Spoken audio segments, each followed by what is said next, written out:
Sub থেকে কি নিশ্চিত করা ছিল ঘটনা যাই ঘটুক না কেন ভারতকে জেতাতেই হবে? তা না হলে আশ্চর্যকরভাবে 3টি সিদ্ধান্ত কিভাবে গেল বাংলাদেশের বিপক্ষে।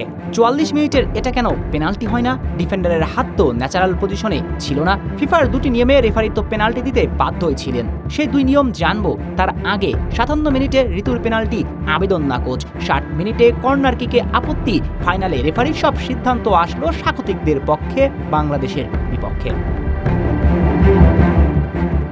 ম্যাচের তখন 44 মিনিট।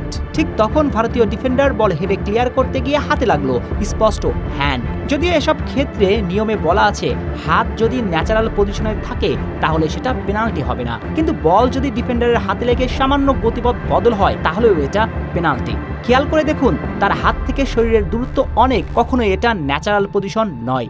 সঙ্গে হাতে লাগার পরে বলের দিক পরিবর্তন হয়েছে, ফিফার রুলস অনুযায়ী স্পষ্টই তো পেনাল্টি।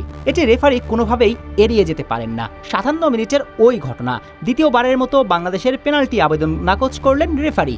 ডিফেন্ডার বল স্পর্শ করার আগে বাংলাদেশ ফরওয়ার্ডের শরীরে আঘাত করেছে, আর সাইড অন লিনিয়ার অ্যাঙ্গেল রুলসে এটাও পেনাল্টি হয়। দ্বিতীয়ত ভারতীয় ডিফেন্ডার এই সময়টাতে বলের লাইনে ছিলেন না, বল ডমিনেট করছিল বাংলাদেশি ফুটবলার, এক্ষেত্রেও তো সেটা পেনাল্টি।